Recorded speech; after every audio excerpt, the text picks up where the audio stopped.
thank you, Sadipul. Today's speaker, Dr. Muruganandam, we welcome him profusely. Presently, Dr. Muruganandam is in charge of our RCM unit and the principal scientist. Previously, he was in hydrology division, and he has a Fulbright fellowship as a scholar, and he has a 25-year research experience in the field of soil and water conservation, fishery, watershed management, and he traveled so many states in India as well as foreign in USA because he was a Fulbright. He did in the USA, and he has published 100 publications, which includes the scientific papers, technical papers, books, and other reports. And he has an award, including Fulbright Fellowship, Fulbright Aluminium Award, 3 national fellowships, Best Scientist, and the Gold Medalist, beside many other grants he got. I again welcome Dr. Muruganandam, today's speaker. He will talk on the World Food Day today. I welcome Dr. Please start your lecture.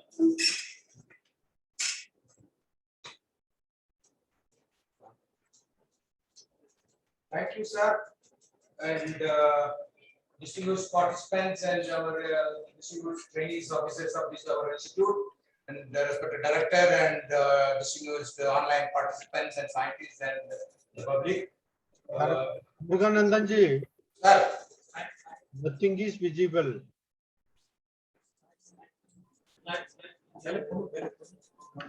yes, sir, he is getting ready, sir. Yeah, yeah.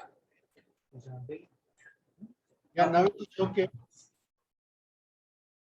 It is okay now. Yeah.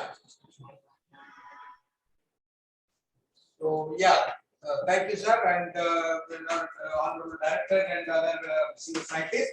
And today I feel privileged to be before all of you to address the important topic of food and nutrition and again environment security, on which our institute is profusely working over decades. Now, this is as we all know that food, nutrition, and environment, they are all closely and interwoven and interlinked with one another. So we need to understand. It's not that new terms for all of us, and we all know from our birth also food, nutrition, and environment. All we know, but at times we forget. I mean the race and the run and the life. We often be ignored because things easily available in front of us. We don't bother much. So that is how this day is being organized in the name of FAO, and it is rightly recognized. This food, nutrition, and environment needs to be recognized. And this year theme is that our action counts for the future and kind of food production and security, all that. So we will be discussing for half an hour. Then we can have an interaction. All right, sir. Yes, please go ahead. Right, sir. Thank you, sir. Yeah. And we have been witnessing the codes and tunes here and there. These are many words associated with today's theme, that eat healthy food and healthy life. All that in India, India is full of the maximum percentage of population is youth. The young India needs healthy India. Means nutritious food, diversified, balanced food, and food is the medicine, and medicine is food. All that we have been hearing here and there in news and in our day-to-day life. And food it just guides our health and mind, and food habits guides the health and wealth of the nations. And breakfast like a king and lunch like a prince. All that is a common quotes we have been seeing. And zero hunger and hunger-free India, reduce hunger, eradicate malnutrition, and food safety, food nutrition security. Food is life. So food and nutrition security, food is a safe food. So there is a safety food day in June also. Safe food, reduce wastage, and save water and save water, more drop per drop, and targeted PDS, public distribution system, Food Security Act, it's a highlight, and 20 best foods, and 10 best foods, and 20 foods to be avoided. All these are we often come across in different occasions, and that we need to ponder so that we guide ourselves for a better future. And food and nutrition security, it's particularly in our country, it is more relevant and more vulnerable is rural and weaker sections, low income states, and under 5 children, senior citizens, and pregnant and lactating women, and immune compromised people. They are all more vulnerable and very susceptible to these food and nutrition insecurity, and we need to have a special programs and special focus for those weaker sections. And rightly, Government of India has recognized, and it has got different various programs on which we will ponder a little later. And food security, we all know food and nutrition security, it's people and experts define that the availability, accessibility, and affordability for by all of the citizens. So food may be available, but if it is not accessible and affordable, then also it is meaningless for all of us. So we need to understand all those concepts and principles associated with food and food security. And this COVID-19 has rightly made us recognize the importance of food, particularly healthy food and immune-inducing foods and immune promoting foods, immunity promoting foods. And in that context, there are many macro and micronutrients as that are available for plants. Even the human and animal population needs macro and micronutrients, carbohydrates, fats, proteins, vitamins, and minerals. These may be common and simple terms, but often we don't bother to think of those, how much of the carbohydrate we eat and how much fat goes into our body. So that is why we need to recognize and understand and discuss and revisit our consumption pattern and production pattern and storage pattern, supply chain, all that. And because 2 billion population, 2 billion people out of 8 billion world population, that is 25% of the world population suffers due to these nutrient related problems. It could be ranging from simple diarrhea to even cancer and fatal mortality. And that includes stunting, wasting, fatigue, obesity, low birth rate, weight, back pain, diabetes, hypertension. There are 200 chronic diseases and infections and mental illness, and that affects learning capacity and our living style. And roughly 600 million is badly affected by these food and water related problems, and 100 million is existing in our country only affected by this new food and water related problems, nutrient related problems. And in that context, we have got we are improving in our production year by year. So we have got growth. May say from independence we have got good growth, and simultaneously we have accumulated problems as well. And this growth and our problems gives immense opportunity for our improvement and set right our future.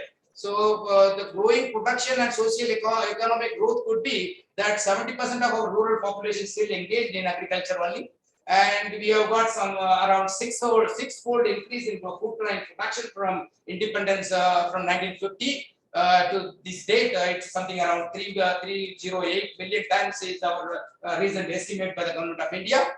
And if you think of fish, we have got 18-fold increase from 1950. From a mere 7.75 million tons to we are producing now 14.6 million. We were a few years back, we were only producing 6 to 7 million tons only. Of late, these governmental interventions and kind of rearranging our data collection system, and now we are reporting 14.16 million tons. So it's a quantum jump and 18-fold increase from the 1950 benchmarks. And so with all that, we could increase our life expectancy at birth rate from 63 in 2002, 69, around 70 years in 2020. And similarly, infant mortality rate is also reducing at per 1,000 live birth. And similarly, with all these, we are getting persisting and continuing problems also.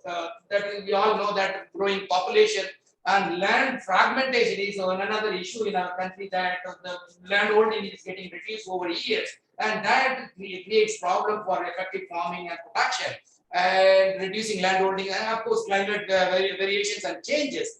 rapid and hidden land use changes. Land use change is very rapidly happening across the country. It could be the global problem, and in India, it is very systematically happening, and even without knowing also. There are restrictions in many states that the agricultural land cannot be converted into industrial and urban draining the wetlands for other non-agricultural uses. But systematically we convert them by first we introduce small roads and one petrol pumps and big roads and so a few houses, and that area becomes small suburbs and urban, and then we'll declare that agriculture this land is no more good for agriculture, and we'll go for urbanization. That is where it's very common problem across the country. We could, if you think and sit and think.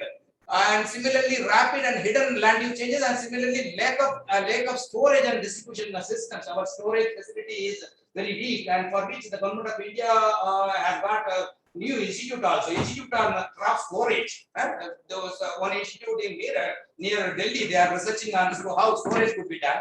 And lack of data-driven planning and strategies. Of course, we don't have much database readily available for our planning and strategizing our development and future. So, on which all of us should ponder around. So, it's not a single agency or single stakeholder problems. It's a multi-agency and multi-stakeholder problems, and which needs kind of sharing and cooperation and collaboration at various different agencies. And similarly, all these growth and problems gives opportunities. Wherever problem exists, there will be opportunity for development. So to insulate against climate change and extremities, and instill effective land use policy and surveillance, so that agricultural land and wetlands are maintained for its own natural purpose, and improve the storage and distribution system and cooperation and shared responsibilities among stakeholders and agencies. And in that context, we need to diversify our crop production, because you see there are something around 30,000 edible plants across the globe, and only nine plant species contribute to about 66% of the global grain production. And similarly, 300 fish species are available across the country for farming and consumption, but out of which only 10 species are being cultivated in our country, and it could be 25 in China and other countries. So we need to drastically and very rapidly diversify in terms of production and distribution and consumption. And these similarly in that context, forgotten and neglected or underutilized food species, our traditional heritage, traditional food, are now almost forgotten for their values and production and consumption. So we need to revive back, and we have to revisit our tradition and culture, so that we get benefit from those natural products, and we need to diversify. Here is in the US, they advertise this kind of consumption wherever possible. Even in urinal also, urinal washout, they utilize this space. One can visualize this kind of advertising, eat that, this, and diversify and advertise their agricultural production. And if you think some of these farm animals and birds and fish form our food items. These are all nothing special, and cow, buffaloes, and pigs, and varieties of poultry, birds, goat, sheep, and rabbits, and different fish, crabs, all our food items in different locations. And here is a poultry introduction, which we introduced in this northern Himalayan part, and that provided food security and nutritional security to these local villages. And this is an example how these systematic and organized introduction of improved breeds and farming could improve their food consumption and nutritional status, which is in nearby Dehradun villages. It's an intervention by our institute. This kind of intervention we need to introduce into watersheds and villages and farming communities where the vulnerable population reside.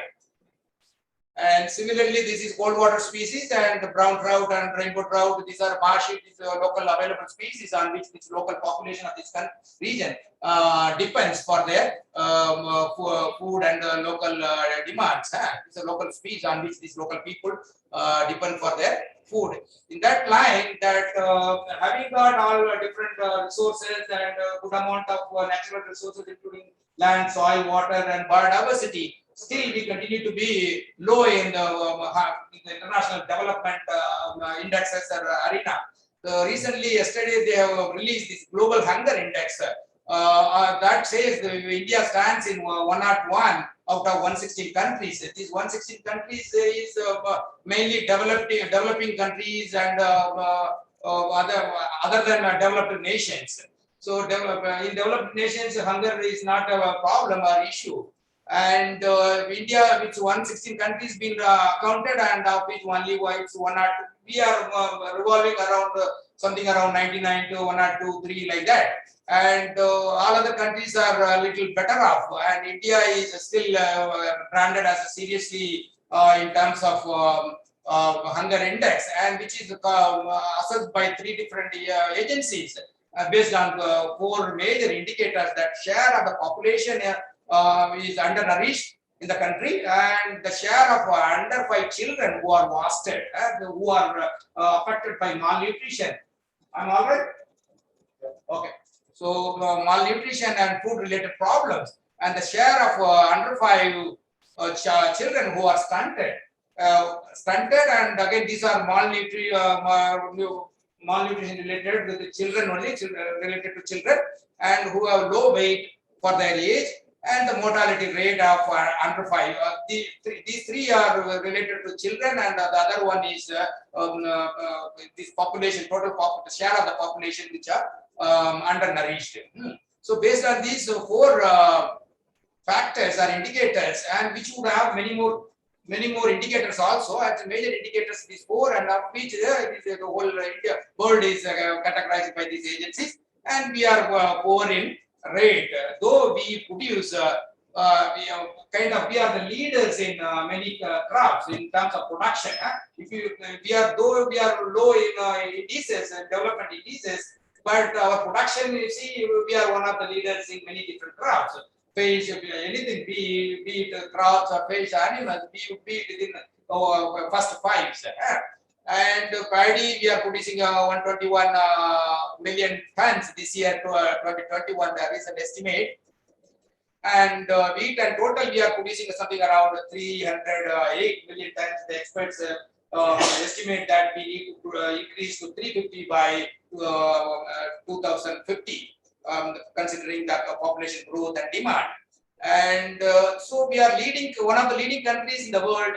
But we have got adequate reserve for our own population, reserve of food grains for our population, with which only we could sustain or we could tackle these COVID problems. COVID problem was very rampant in the country, but in terms of food and nutrition, we could just tackle because of this reserve food. And given positive situations, we are one of the lowest in terms of per capita nutrient supply in terms of calories, protein, fat, because available, it's average annual Indian has access only to 2.4 kilocalories per day. 2.4, it's a very minimum, with the protein availability, with the protein 60 gram and fat 52 gram. So from these 2 quantum nutrients, he gets only 2.4 kilocalories, which is very minimum. And see, if India's production, if you see, it is over years we are increasing due to our own technological interventions and our improved production and farmers' effort and research and development and government's interventions. We are showing increasing production, but our development indexes stand somewhere. Our human development index is also 131 out of 189 countries. So that brings us in a medium human development category of United Nations assessment, and global hunger index, of course, we have seen that is 101. So, and similarly, this fish growth also, it's over a year, it is increasing, and it is happening in our country also. It is a global picture, but in our country also it is increasing. And currently we are producing something around 15 or 14 million tons, and targeted for 22 million tons by 24-25, and we have got a good annual growth rate, which is higher than the agriculture annual growth rate and population growth rate. So that it's a pleasing achievement for fish production and aquaculture production consumption. And we are getting a good amount of sizable amount of export from this fish, and of course we are registering 25% post-harvest losses, food losses, and this is very common in other sectors also. So that is where these food days and awareness should create and reduce the food wastages.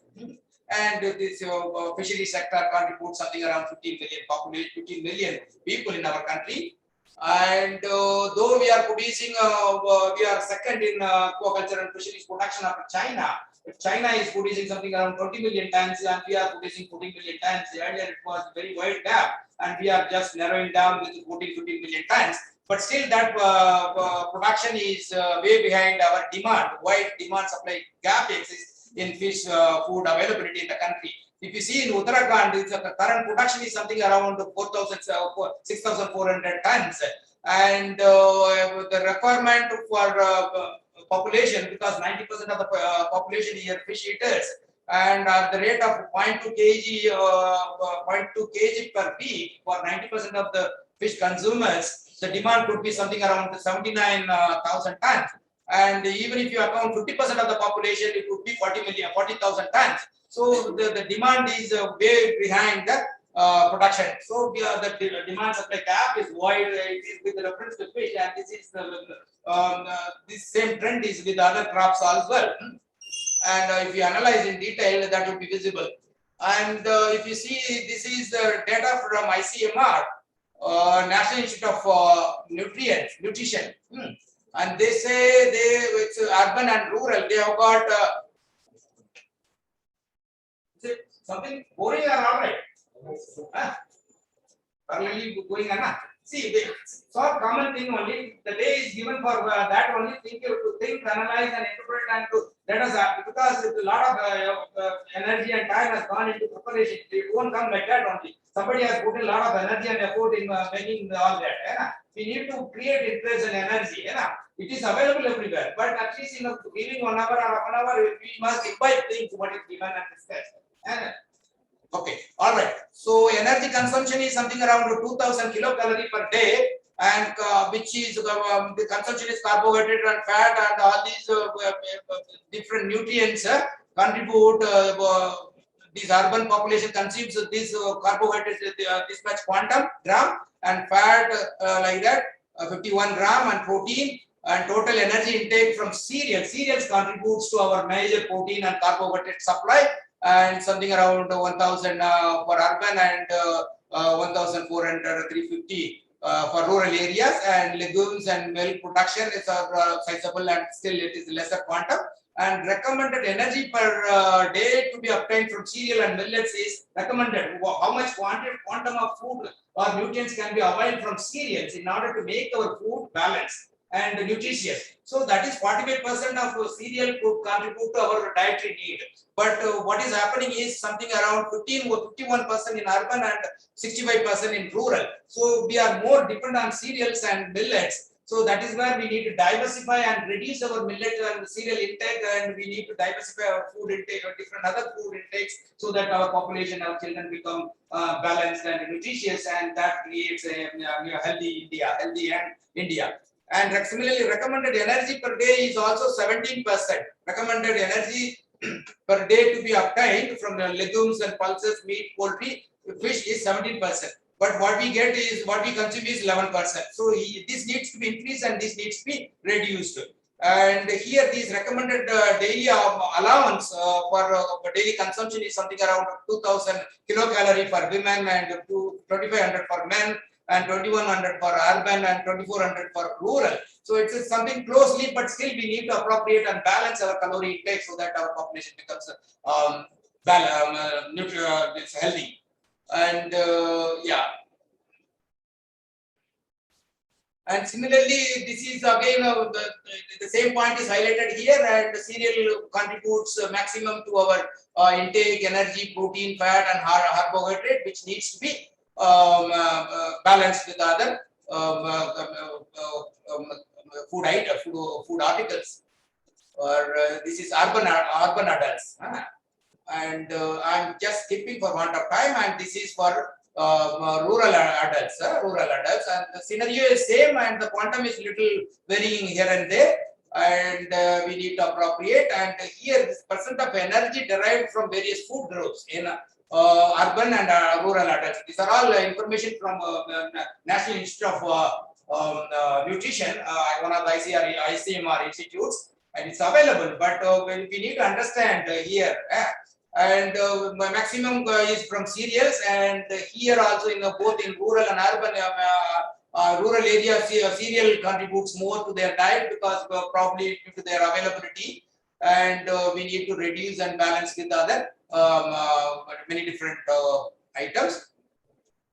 And this is kind of pooled rural and urban, and this is my plate recommendations of the NIH. National Institute of Health and National Institute of Nutrition recommends different food items, cereals and fat products and milk and meat, fish, other products. How much should be in your plate daily, so that you are branded, balanced, and nutritious. And this is for urban and rural, and this is the total recommendations. And if you look at the India picture, vegetarian, whether India is a vegetarian or non-vegetarian. Largely, India is branded as a vegetarian country, but the data says it is non-vegetarian dominates. Here you see the entire eastern part is red in color, indicating that kind of non-vegetarian food habits and food consumptions. Something around 20 to 33%. Here it is 29%. It is written 29% only vegetarian. Something around 30% and 70% is non-vegetarian. So we need to little diversify our food production pattern and consumption so that our nutrients or health status is improved. And in that context, only ICMR, this NIN, Hyderabad, they have recommended what should be our composition of plate daily. Fruits and vegetables and pulses and nuts, and this is the maximum 150 grams this side fruits, and 350 grams vegetables, and 300 grams nuts and seeds, and pulses 90 grams, and fats and oils. This makes our balanced diet daily, and that gives something around 2000 kilocalorie energy, which is required for our adults. And this provides all required micronutrients and macronutrients and bioactive and bioavailable compounds as a functional foods, including antioxidant and other micronutrients, and help avoid hidden hunger. Hidden hunger means it's a hunger which we may not feel hungry, but still we are branded undernutritious, or our food plate is unhealthy because our food items and our food plate is not having required minerals and nutrients for many different activities and physiological health conditions. So you may not feel hungry, but still your plate is deficient in nutrients. That is hidden hunger, and that affects our children and health and wealth of the nation, because food and health is related to development in any way. It's one way or other, it is linked to our national development and global wealth and health. And help avoid hidden hunger, and no supplements provide, some may suggest that we may improve our nutrition and health by supplements and additives. So no supplement would give this kind of nutrients and additions, natural nutrients. And even if they provide, and they could have side effects, and they could affect the digestion and absorption of other nutrients, other food items. So micronutrients from food better absorbed and more bioavailable than supplements and fortifications. Fortification is, again, you all may be knowing that genetical improvement or improvement of crops by agronomic measures are genetic manipulation, fortification. This crop fortification, that foliar spray, all that, but here it means that breeding and kind of agronomic improvement to improve the nutritional values of our crops and food used, and improves immunity and resistance to infection, and maintains good microbial flora, these different types of food, and prevents diabetes and other different nutrient and water related problems, and maintains alkalinity and reduces inflammation and kidney problems, and fiber intake is increased. And this is the food pyramid. We all know that ecosystem pyramid, all that. And here is more of fiber and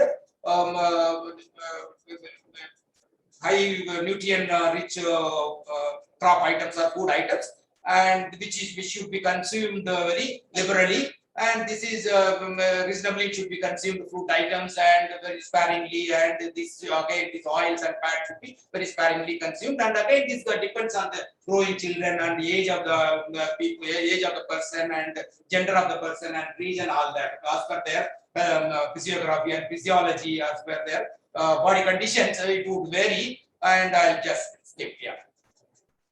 And these my plate recommendations of this ICMR, National Institute of Nutrition, recommends these cereals of that plate which we have seen now, and from that plate it comes this much of nutrients should be consumed, should be cereals, and milk should be 300 ml, and vegetables and greens and fruits of like this much grams, and nuts and seeds.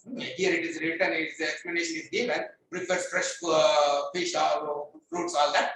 So all that would give something around 1100-1200 grams daily consumption. That would give a different breakup of energy from different sources of food. That gives something around 200 kilocalorie record daily energy, and different protein and fat and other carbohydrate and nutrients. And here is a picture in Gadwal, Himalayas. This girl must be worried about her balanced diet, because she's given what is available, and what is record is not being given, what is available is being given. So that is where we need to increase our production pattern and consumption pattern, and through many different agencies and collaboration and cooperation. And in that context, we are again moving from traditions and cultural heritage. You see, earlier we used to produce locally and consume locally also, and store locally also. All that this processing wastage will be minimum through local processing. Watermill, these are all local processing ways in this part of the country, in the northwestern Himalayas, and the agriculture food producers are locally produced and for local consumption. So with that, this ecological and carbon footprint is reduced, and these are locally distilled drinks for their own health benefits, and it has got something around 20-25 herbs made it a cake, and that is being used in distillation of these local drinks, and that improves their health and maintains their body health and nutritional needs. And here in this part, whenever there is a scarcity for food and some guests visits houses, they visit rivers, they catch fish and give us a gift also in the fish gift. This is the tradition is followed in this northern part, this western Himalayan part. So these were the tradition with which they could balance their food need locally and maintain. But now that we have sufficiently damaged our biodiversity and food availability in the nature, so that they are facing problem. So that needs to be looked into. And in that context of analyzing or understanding different nutrients and proximate components, proximate composition of different food items and crops, and people have worked, and this is the approximate composition of different major crop items or food items, pearl millet, sorghum, and pungar millet. These are all traditional crops which we have almost forgotten, and now we are trying to revisit. And this is common advanced cereals, rice and maize and wheat. So they have got a good amount of energy, nutrients, but still they cannot fully contribute to our nutritional requirement. It needs to be supplemented with other food items, including other vegetarian pulse and fruits and vegetables, and other non-veg producers and products also. And in that context, when we see these approximate composition of different crops, and fish also has got a good amount of protein, something around 20% protein, and calcium and phosphorus, fat and vitamins and many essential amino acids. All that fish has got nutritious value, and it is one of the 5 best food for human consumption. And so understanding all that, we need to diversify different crops within grains. Also, we need to promote multigrain products and multigrain atta for our own roti and all that. because producing one type of or similar type of products would only create storage problems and wastage of money or resources and energy loss. So we cannot produce beyond storage capacity and beyond demand. So we need to diversify what is required and what is demanded more, and so that we ensure diversified or balanced food in our country.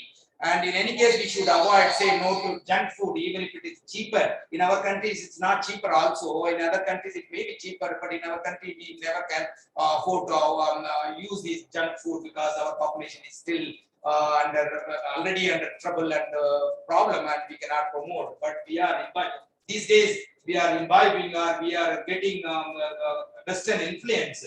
Western country has got that kind of resources and limited population. They are able to assimilate, and they have got their promotion and development of policies are such that they can digest. But in our country, we don't have that. We are trying to adopt Western countries, and we are losing our traditional values. So in between, we are at the crossroad.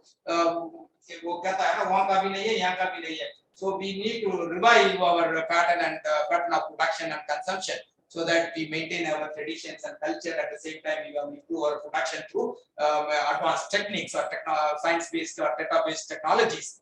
And in that context, small fish is very nutritious, delicious, and insulates scarcity periods. Many times in the rural villages, they don't get the required calcium, phosphorus, and protein, and they get from these small fishes only, because they consume fish with spines and these inside bones and spines. They are rich in calcium and phosphorus, which are required for our teeth and bones, and which are essential for our health and body conditions. So this is how when he feels hungry or kind of scarce time, he visits the river and catches even the small fish also. Small amount of fish contributes to his need, and this is that they often consume with spines and bones. All that contributes to their need. And this magic of small fish is a subject of World Food Prize also, because the small fish we often ignore, and it's a small fish as such we ignore, because we don't attach much importance to fish, because many population says fish wo apne aap aa jata, pani hua to machli hoga, uska kya hai, is taraf ka we don't value also. But here globally the small fish has fetched World Food Prize. It's equivalent to Nobel Prize to two of our scientists, and these are all small fish. And in this World Food Prize is been given to Nobel laureate Ratan Lal in 2020, and way back in 1987 to Dr. M.S. Swaminathan in honor of crop breeding and production improvement, and Dr. Ratan Lal in honor of soil and carbon and natural resource management. And these two people are given with Nobel Prize. Food prize for working on diversifying small fish and increasing the food availability to rural poor. She is from Bangladesh. She has promoted the small fish and nutrition diversification. And he is our Muruganandam Gupta. He is from South India, and he worked in World Fish, an international organization. These three are having association with our ICAR. He was our former DG, and he got education in IRI, and he worked in ICFR in Kolkata before moving to World Fish Center and working in other third world countries like Bangladesh or that. So these two people were given for this working on small fish, and so this is a subject of importance, because it has got many different nutrients and proteins which are not available in other crop items, and it is good for all age groups and sections, and it benefits health conditions and physiology. It's a medicinal food rather. It is advocated for cardiac and heart diseases, and again it is also advised for cancer and diabetes and other, which all age groups also acceptable, and it has got many different benefits, low cholesterol, and it has got fat, and that fat is also very beneficial fat. You all must be knowing that the polyunsaturated fatty acids, PFA, and which again has got decoxohexanoic acid and or pentasohexanoic acid. These are names, and we never never listen or heard also. We must know those things. Those are the fats and conditions, beneficial fats with which our heart functions and our body system is smooth and our brain functions better. So if something is better, then we should be not adapt and understand all that. That is where this sort of days and awareness is created. And of course, and it is the digestible protein, and if we consume this protein, fish protein, it also increases the digestibility of other foods. If we take fish along with other cereals and vegetables, and those protein and other nutrients present in vegetables and fruits will also be get digested better and absorbed better, and it becomes bioavailable to the system. And again, if the protein and other amino acid profile and contents are matching with meat and milk and other eggs also, and these two, lysine and methionine, is maximum available in fish, and which are all essential amino acids. It's necessary for our physiological function, and with which our heart and brain functions better. And easily cooked and digested. Okay, and fish has got many different purposes, and still we are way behind in our production and consumption. Though we are second in world fish production, our consumption is very low because our population is increasing. With our population, our marginal impact is nullified. And recommended fish consumption. So all that fish is essential food. I'm just skipping here because if we don't take up the balanced and nutritious food, we will be having a poor health conditions, and our growth and development will be minimum, continue to be minimum as we are experiencing. And these what do you call hunger index and human development index are based on all these factors only, stunting and wasted and poor nutrition status only. So we need to improve our food production and consumption to reduce malnutrition, chronic nutrition, and hidden hungry, all that. And similarly, at this situation, I just to take the advantage, I would like to highlight the importance of water, because our institute is water conservation institute, but we are only talking about water conservation in terms of crop production and kind of water harvesting and irrigation and crop production only. But we must be mindful of water what we are drinking, because half of these periodic tables, half of the elements present in the periodic table is discussed and present in water only. And water is the major and main source of our micro minerals and major calcium and magnesium and other selenium, different kind of minerals which are necessary for our physiology and functions are there, because our body is full of water only. As we can see here from here, 75% is brain is water, and 25%, 22% of bones and muscles, 75% water in muscle. So water functions differently, and our body composition is water only. But we are at times we hardly bother about water quality and water content. I have an experience that we use RO water. Sometimes we don't check even the TDS of the water, and this is an important. I was consuming 6 month low TDS water 2025, and our health drastically and very badly affected. When we check the water, and that was 20 ppb, 20 ppb. So then we increased to the 100, around 100. Then we got back our health. Already we were in a weak body and very poor health. And taking this poor quality, at times we don't bother, because water seems the same, only colorless, and whether water has got 20 ppb and 100 ppb, nobody knows. It's the same, only to dissolve nutrients and minerals. And many of the population, much of the population, don't bother about the quality and nutrients and mineral. So here we need, that's why I brought these periods also. We need to check up when it's 100 rupees instrument. We need to check and we need to meter our quantum of quality of water. Because here in Dehradun, you see the home pipe is choked. It is a drinking water pipe. Over here, it got this is the level of calcium and other dissolved salts. But we need to remove. But at the same time, we cannot fully remove them. In the name of removing the minerals and salts and dissolved tedious items, and we are removing the whole minerals, and which becomes equally bad to our system and health. So we need to bother on this occasion of food and nutrition. We need to understand our water intake also, because we eat more water than we drink. Because water is available in our all other crop products, and 2/3 of the Indian homes drinks unsafe water, and choked pipes with calcium and need filter. And in the name of filtering, we remove maximum other minerals, beneficial minerals. So we need to check and keep those TDS around 100 or 120.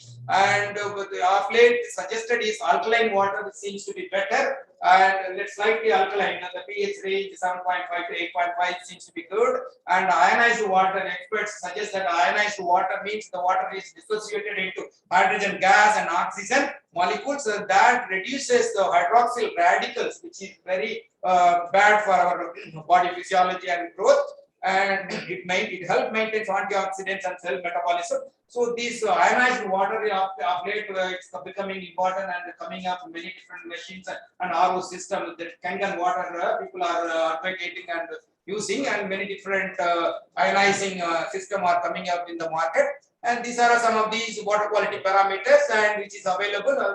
I mean to say these TDS and dissolved nutrients should be measured before we take continuously for longer time. In bigger cities like Chennai and Delhi and our metropolitan, people are drinking this mineral water only, and most of the water has only has got 20 to 30 PPT banning few bottled water companies.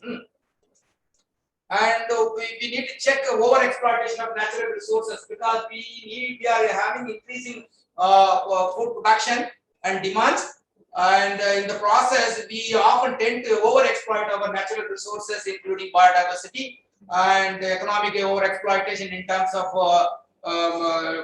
money values, monetary values, and biological over exploitation. Means we will remove these bigger size fish and leaving the smaller ones, and continuously doing so, we will be left with only smaller fish. So with which our economy and food production system would be collapsed. And this same analogy and homology would be applicable to all other crop production system also. So we need to bother about economic and biological exploitation, and we should avoid over exploitation. This is the scenario of pushing down the ecosystem. So removing the first, we will remove the bigger ones, and this, the place of bigger one, the fish will be occupied with the smaller one, and keep on adding, and we will be left with only small and economical and unsustainable production systems. And in the name of increasing production, we often tend to increase, we often alter our ecosystem and production system. So while doing so, we need to understand the necessities of our production systems and ecosystems and natural resource base. We cannot ever disturb our natural base, because on which only all our production system depends, and we are sustaining. And here is a system, this is a fish aggregating device. We are dumping of kind of quintals or tons of cemented blocks in the name of increasing fish availability, but again it would have a bad effect on the ecosystem. All that we need to understand before, and dams and oil exploration and dredging, all that. So all our development should not affect our production system or natural resource base, and for which we need to evolve different solutions and technologies. So increasing production and productivity of crops, livestock, through improving technology, crop intensity, input use efficiency, and policy support, and diversification and integration towards high value and nutritious crops. We need to fortify crops in order to increase the nutritional value and balance our food and nutritional needs. And promotion of home garden and kitchen and nutri gardens, because if we can increase locally food availability, and this would reduce the food and environmental footprints greatly and increase the food demand. It would meet the food demand greatly.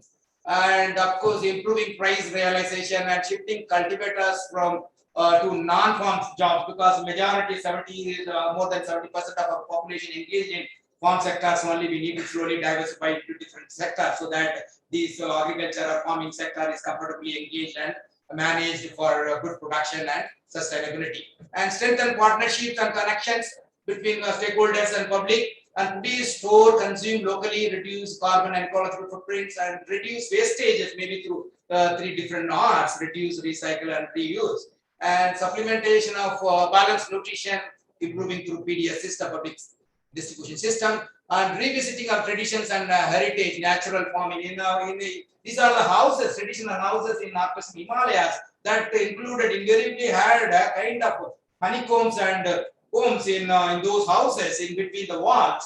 That caters to the need of pollination and again food, honey, food needs of the popular people, local people. So this was the system and they followed, but these days slowly they are doing away with that, and this honeybee population is slowly vanishing, maybe due to anthropogenic activities and intense and chemical farming. And again, we don't have this kind, we don't promote this their niches and ecological settings. And in that context, while revisiting traditions and traditional farming and heritage, we also need to adapt advanced farming and advanced technology so that our production is improved to the need of, I'm just closing down, yeah, and to the needs and meeting the demands, hybrid varieties and breeds, biofortification of traditional crops, biopesticides, fertilizers, and nanotechnologies, and sensor-based and automated farming. We should need, and aeroponics and aquaponics, they are coming up.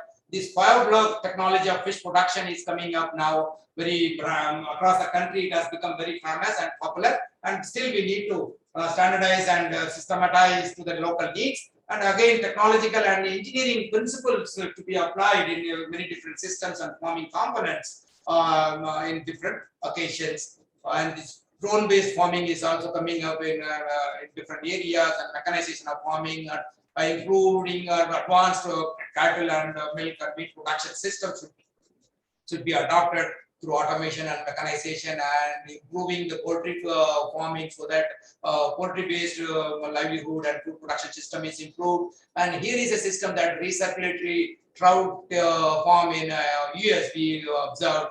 And here in India, we don't have, we are developing, but we are way behind them, and we need to increase and research and develop this kind of technologies and improve our production. Because land resources are becoming reduced, and this type of recirculatory and recycling systems are need of the hour. And this is automated feeders, demand feeders. Whenever fish feels hungry, and it can feed.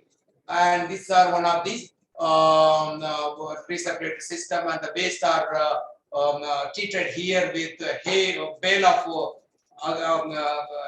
wheat or paddy straw are stacked here, and the waste material, the used water will be collected in these channels, and the straw would be layered here, and it would absorb all the nutrients, and this can be again recycled to crops. So with which your waste can be reduced, and our input need in crops can be reduced, and ultimate production can be increased. And this is automated feeding track and automated feeders. These are some of the scenes there. And this is bioflow technology, which we have established in one of our farmers in Selakyu, bioflow tank and for this tilapia and this fungus fish farming. And 3-4 lakhs would be required for these 7-8 bioflow tanks. Its intended, which is area required would be minimum, and the production would be maximum due to this bioflow technology, which is exploiting the kind of exploiting the contribution of the autotrophic or heterotrophic microbes or bacteria in terms of reducing the nutrient requirement of fish and increasing the production. And recently, these Aztec they have highlighted this success story in near Uttar Pradesh, that during COVID he could earn some 6 lakh profit from this bioflak. And I would end saying that while diversifying, intensifying, and improving our production system and consumption food chain, and distribution chain. We need to understand natural resources, and we need to follow the natural solution. Because earlier we used, whenever this biodiversity day is celebrated, we often say that solution remains in the nature only. We cannot disturb the nature, and our developmental food production and supply and economy should be the subset of our environment and nature and society in order to have a strong sustainability. So even if this environment, nature and society and food production, even if it is having a kind of interlinkages or intersection, that would lead only to that would be peak sustainable only, because it's not accounting the ecosystem and societal needs. And this will be the Mikimo's model that our ecologists, environmental ecologists keep saying that if environment and society and food production system, if they independently be independently considered and planned and strategized, it would be poor sustainability only. And the idea is that our food production and economy should be the subset of our natural bigger components nature, and it cannot be subset. The food production and economy cannot be the this nature cannot be subset of food and economy. So that is the highlight with which I end up here, and towards this all these points, the government of India has got many different schemes and programs. All this very common that we have been listening in TVs and medias, National Food Security Act, public distribution system, midday meal system, ICAR-IISWC, and aspirational districts are being brought out for focused development and agriculture related national agriculture market, e-market, and Krishi Sinchai Yojana and RKVY, Krishi Vikas Yojana, and Pradhan Mantri Fasal Bima Yojana, and Pradhan Mantri Matsya Sampada Yojana, with which the fish production is improving very drastically, because agriculture and horticulture and other crops have been increasing since the beginning, but this fishery sector was neglected. So they are rightly focusing or giving sufficient amount, so with which this sector is getting improved. But being said all this, and the whole expenditure is only 4% of our governmental expenditure, which is very minimum only. We need to increase the financial outlay to this agriculture and food production system. That is why we can satisfy the young children and young India. So I'll end up here, and I will take up any question. Thank you for patient hearing. Thank you. Thank you, sir. For your comprehensive and detailed lecture about local level global level indexes like indexes and development indexes, and you also discuss about the system and what is the challenges there, and discuss about the scenarios. You also the future, what is the opportunity we have can follow to improve our food nutrition and security. Thank you, sir. Now I request participant to ask question. You can unmute yourself and ask the question. But seminar hall, you can directly ask the question. What figure? आप सबका ठीक है, थोड़ा जल्दी भागने में आधा समझा आधा का हो गया, ऐसा कुछ होगा हुआ है ना, वो तो चलो वो बच्चे की कथा है ना, डायग्राम देखते हुए समझ लो ऐसा समझ कोई क्वेश्चन पूछना हो तो पूछ सकते हो।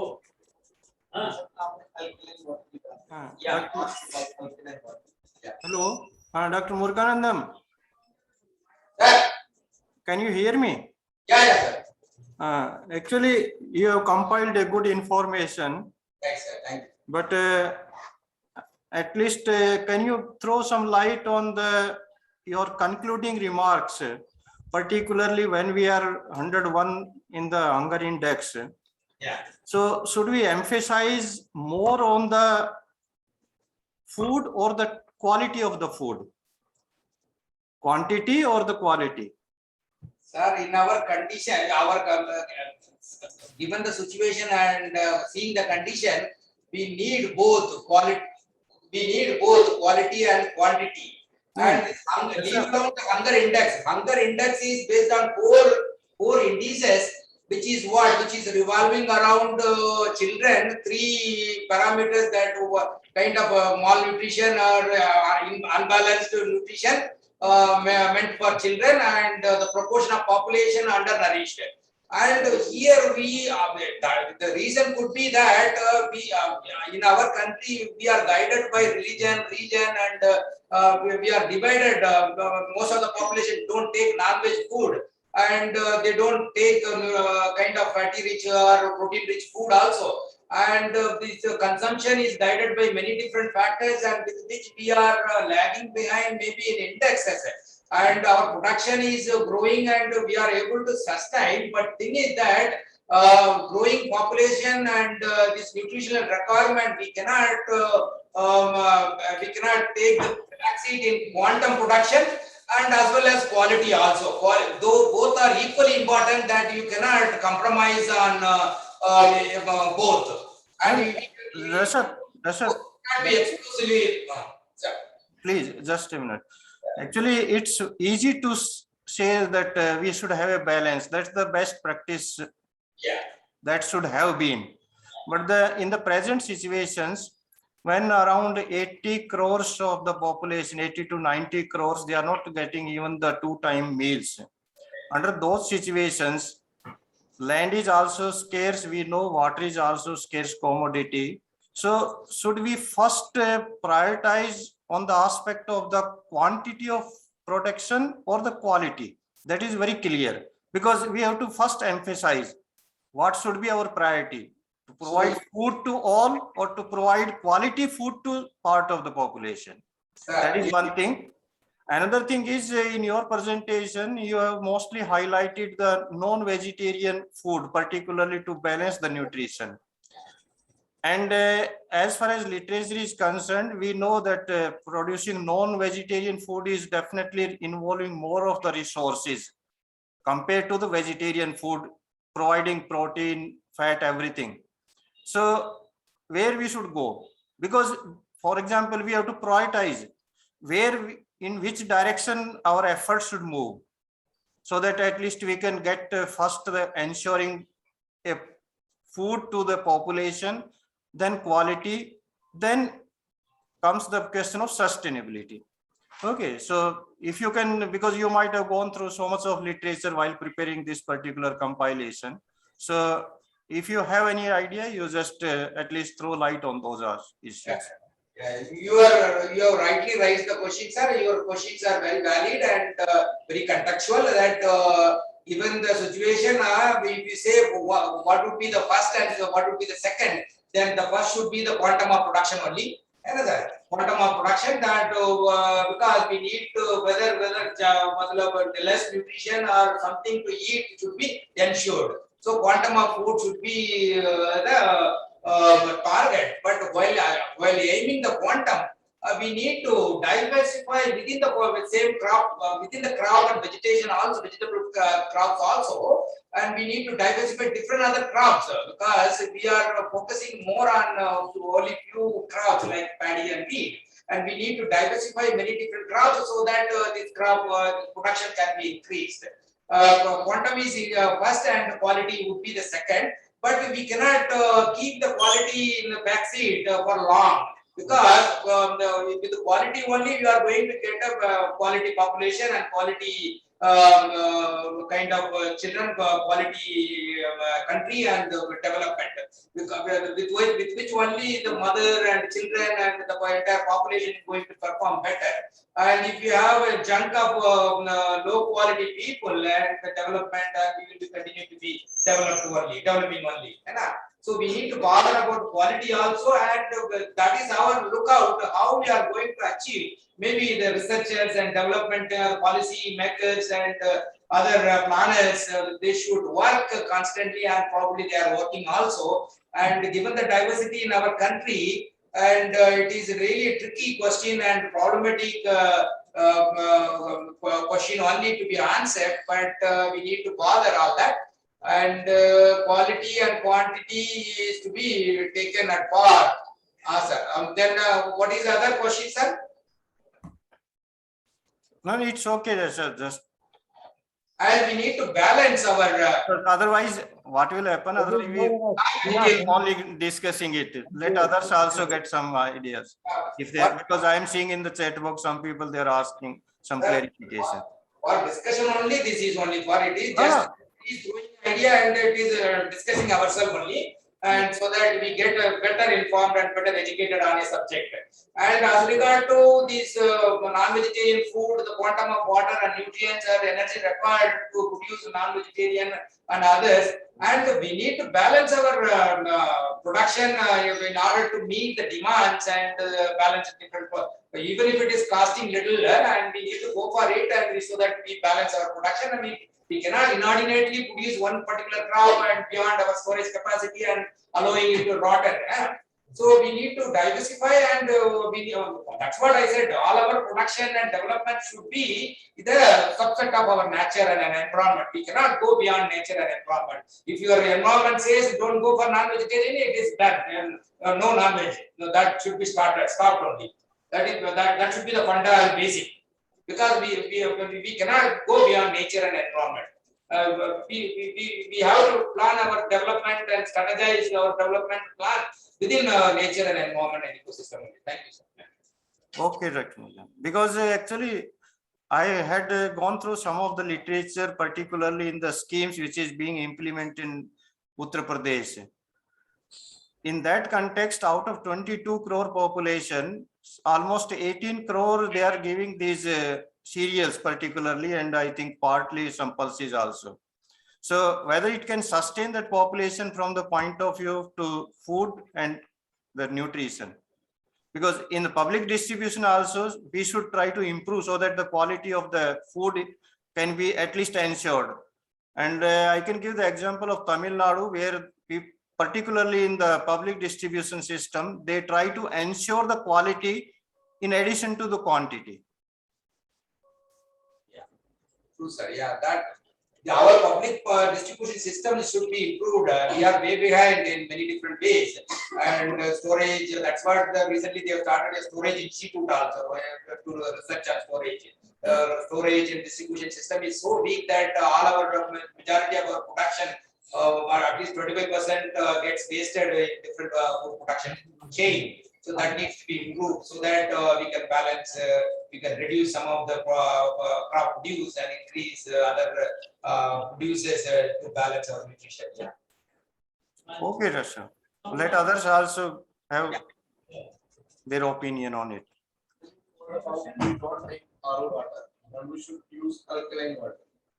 Ask you a question like what pH of alkaline water is good for health?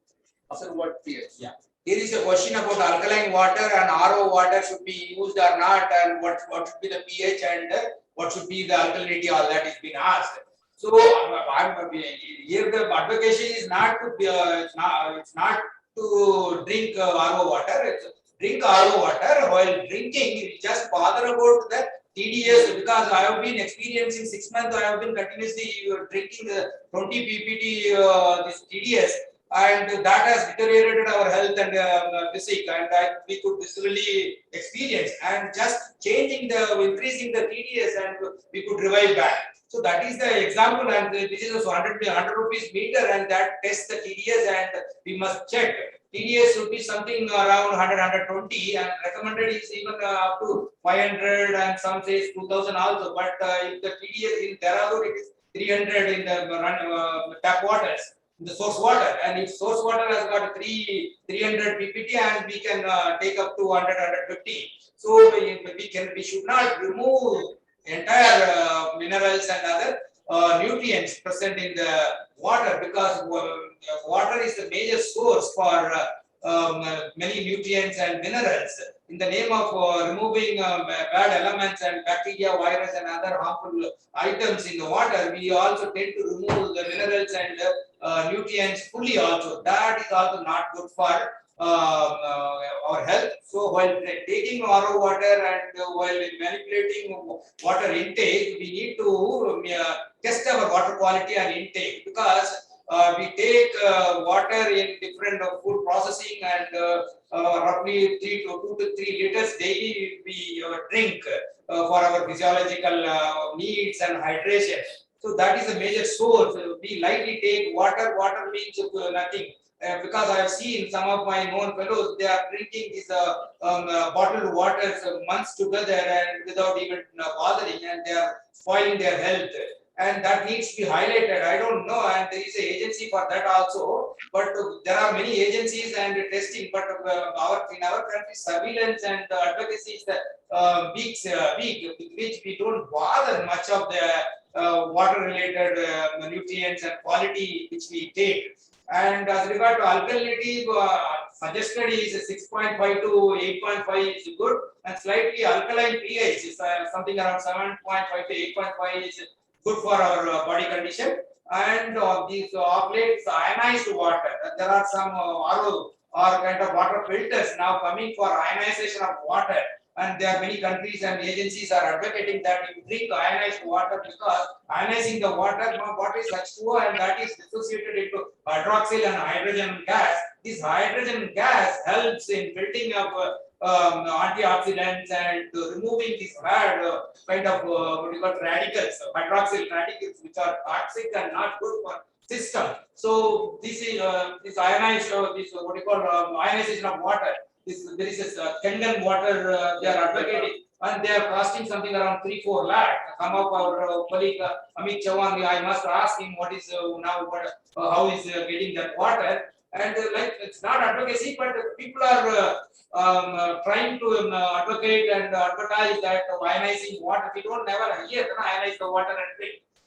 Many households even don't even get drinking water also. And what to talk about ionizing water, all that. But these are all areas that we need to bother. If we can get ionized water and alkaline water and good quality water for drinking, and the entire population is given, means how it would be. You see, yeah. So the government and the people and the society and the agencies should try towards achieving that kind of balance and what is required, the kind of ideal situations. We may not get, but that is different issue. But first of all, we must know what it is. Then only we may aim to try to get those things. Now, this ionized water, alkaline water, and hydroxyl, hydrogen ion, hydrogen gas, and all that is being referred here and there, and many of us may not know. Also, even many of the educated, even I was the victim for these low TDS water.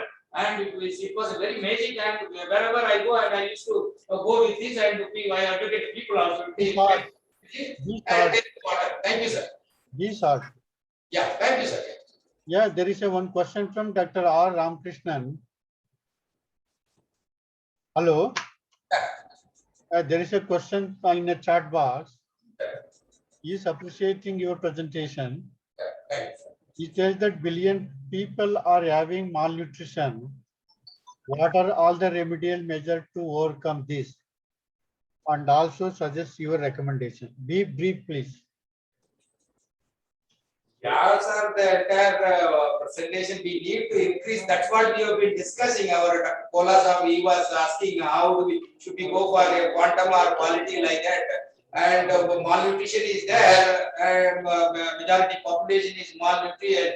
And only it is understood in that context only we need to increase our production while maintaining our traditional values and traditional crops, maybe through increasing or improving the traditional crops in terms of yield and nutrients, maybe through fortification, other agronomic measures. So we need to increase the production, and we need to intensify the production from available land resources, because land and water has become almost scarcity across the country. Due to very different process. So increase the production and intensify the production and economize the production inputs, and these factors involved in production should be rationalized so that we get maximum from the minimum resource base, including soil and water and other inputs of fertilizers and the minimum use of fertilizers, pesticides, and depending more on nature, natural based biofertilizers and pesticides.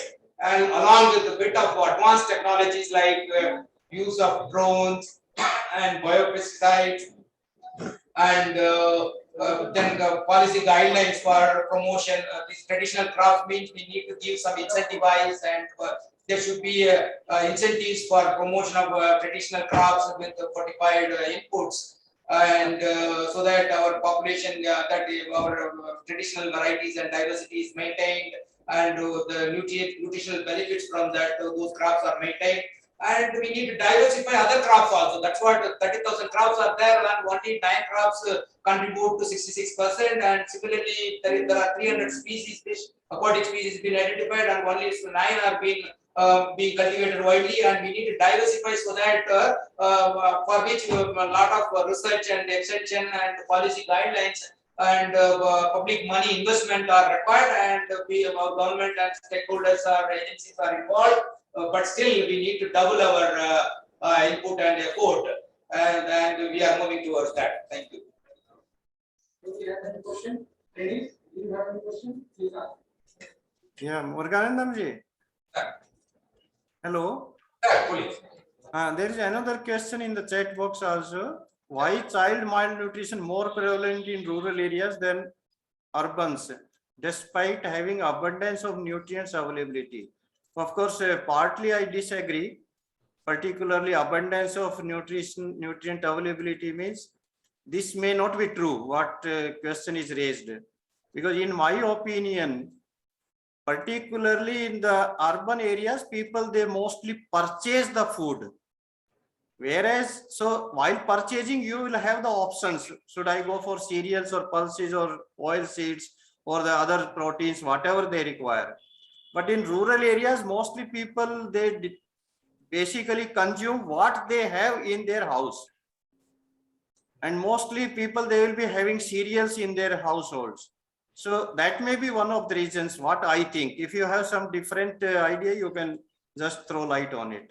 That is true, sir. And also, these what rural means agrarian population. Rural means mostly agrarian population. They produce and supply to the urban and suburbs, and they consume what is left. Majority of the agriculture and farmers. So what is what they consume is what is left out. Because we know from our village also, people produce and they sell out the quality producers for their own survival, and majority of the population, majority of the farmers, they with which they survive and they meet out their livelihood affairs. And what is left and what is poor quality and what does not go to market goes to their mouth and stomach. So with which naturally they are likely to have poor nutrients and malnutrition only. That is how the scenario is. They produce and they supply to the urban, and urban area doesn't produce anything, agriculture or crops or food. It gets imported from the rural areas only, and the rural people after supplying they get reduced supply. Dr. Kannan has also put one question in the chat box. Sir, please. Now I request our ICAR staff, Dr. ICAR, Indian Institute of Soil and Water Conservation, Dehradun, to keep some overview on the one today. Please, sir. Yeah, please take the question from the seminar or from the officer participants.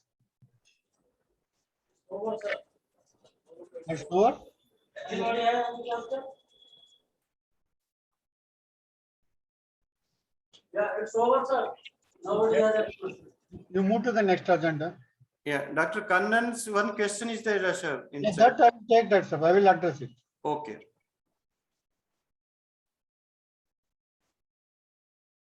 Yeah, next point, next agenda.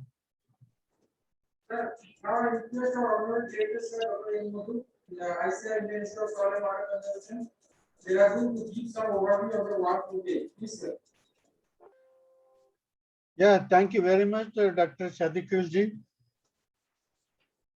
Yeah, my dear senior colleagues, Dr. OPS Kolaji, Dr. N.K. Sharma ji, Dr. P.R. Ojasvi ji, and my scientist colleagues, Dr. Muruganandam, today's speaker, and OSC PME, and the officer participants from the regular training program, the student, BTech student, and also some of the scholars and some of the guests, the participants also there on the online.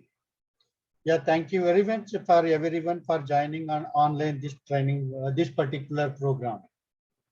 I congratulate you all for celebrating the World Food Day.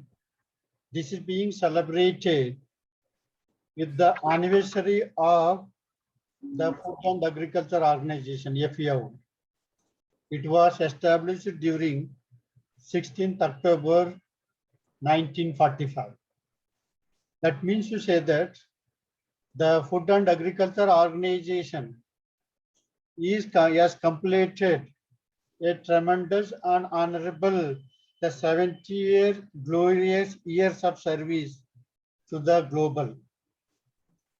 The purpose of establishing the Food and Agriculture Organization is to tackle the global hunger and also to eradicate hunger, particularly in different countries.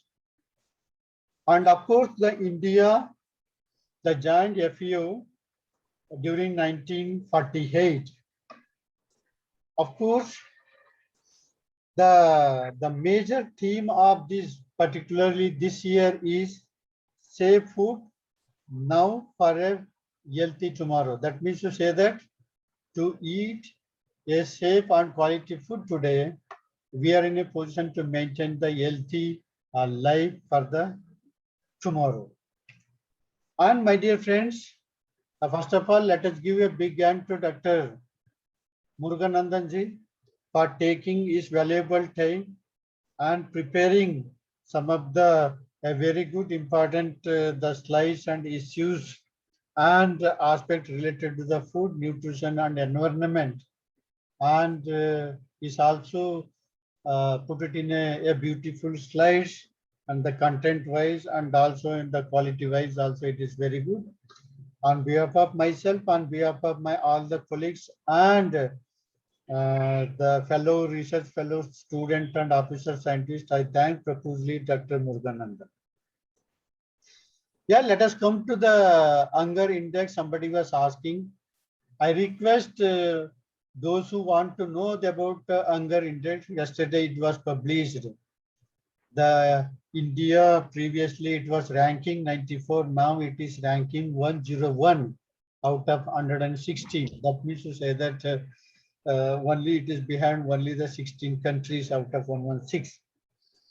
And some of our neighboring countries also much more better with respect to the global GHI is concerned. Even better than even I think Pakistan and Bangladesh also and Myanmar also, they are having a better score as compared to the India. And I am not going to that debate in that particularly. I request somebody interested on critical analysis of this GHI. You can go the print media, the Shekhar Gupta editor hai. He is having I think 23-24 minute YouTube the critical analysis of this GHI he has made. I request you, all of you, whenever your free time is there, please go and watch that print media. It is available in the YouTube.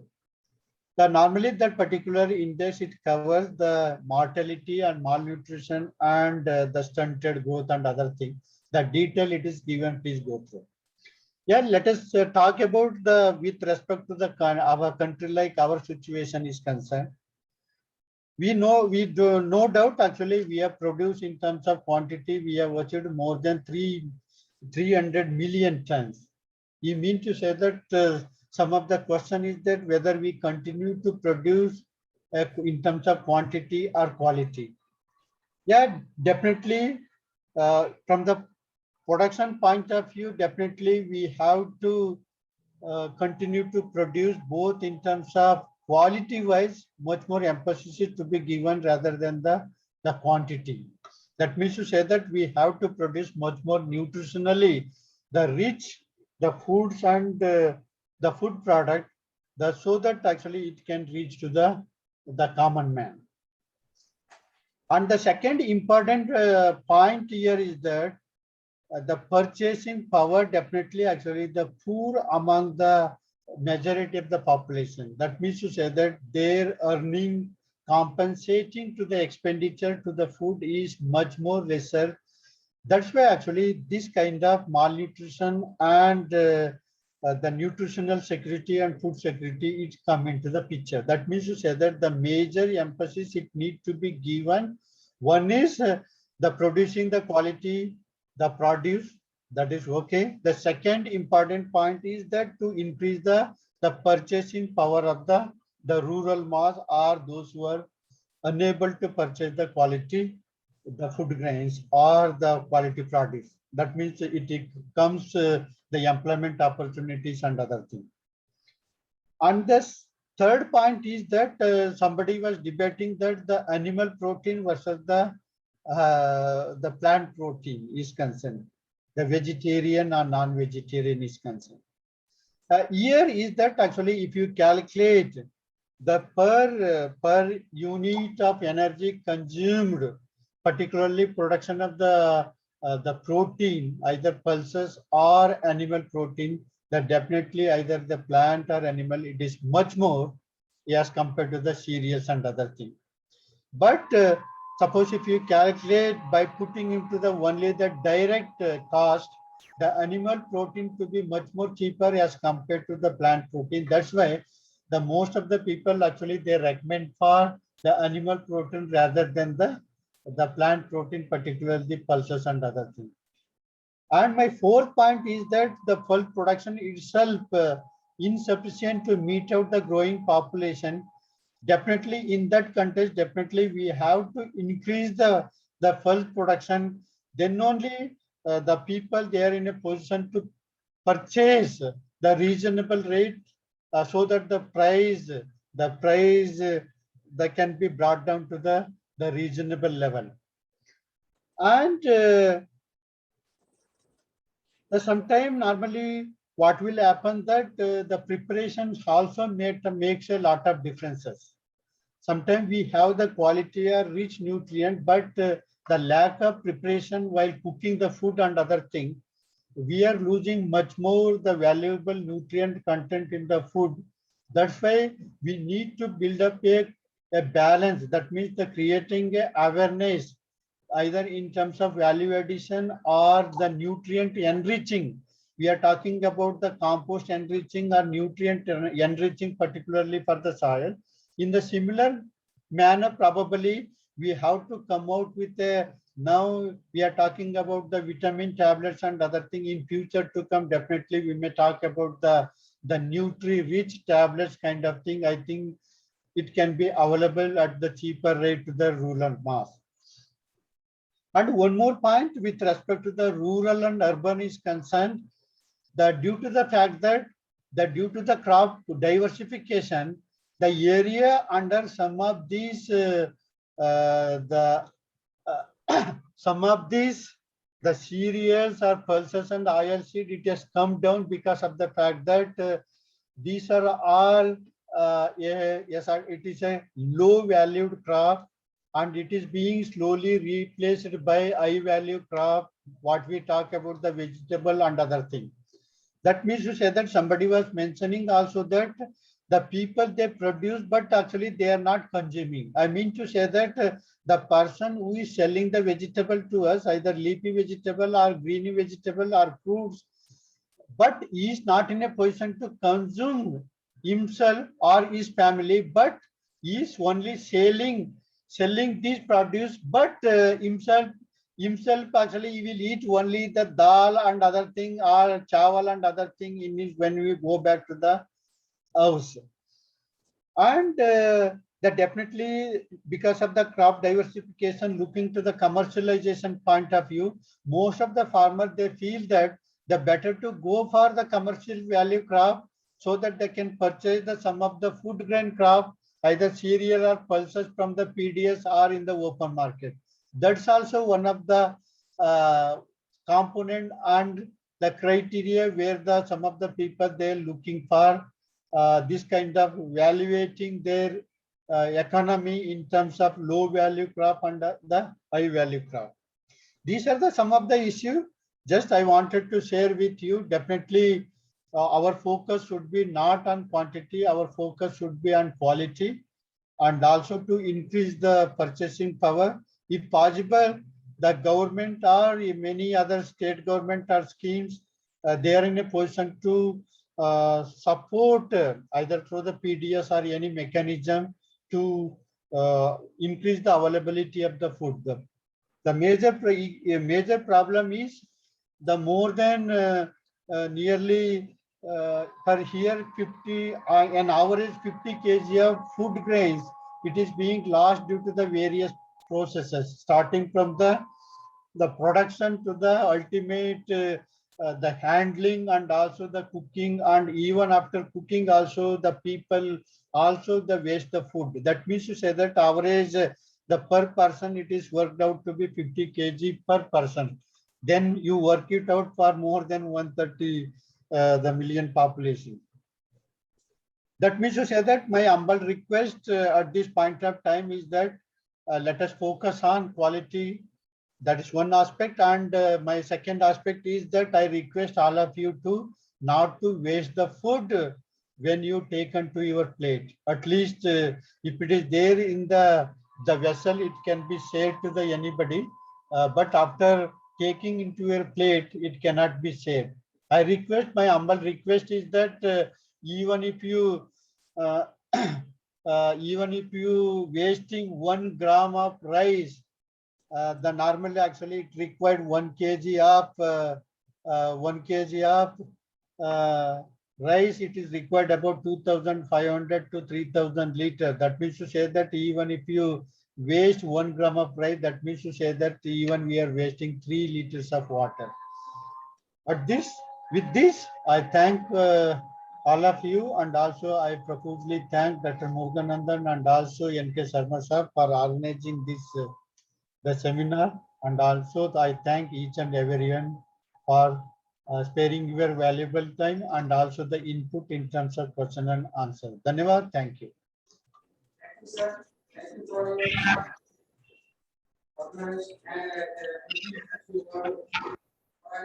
very good manner, and definitely we will finish with this information, and we also give some details information, and we also give you about the resources, how we can enrich ourselves about the index, so that we can also know very well about this. Now, I will go to the next agenda on the code of thanks. First of all, I sincere thanks to the today's speaker, Dr. Muruganandam sir, for making the slides and delivering the lecture in a very short span of time. Thanking our honorable director sir, Dr. Dehradun, for his constant encouragement and special support. Support this work program cannot be possible in a short span of time. Now, sincere thanks to the chairman, ICAR, Dr. Sir, for his active coordination for the event.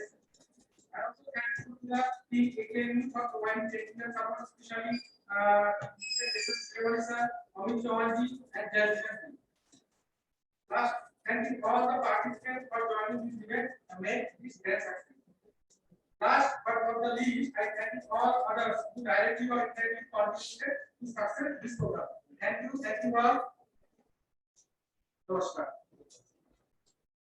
Thank you. Dhanyavad sabko namaskar. Dhanyavad, thank you. You have a nice holiday tomorrow.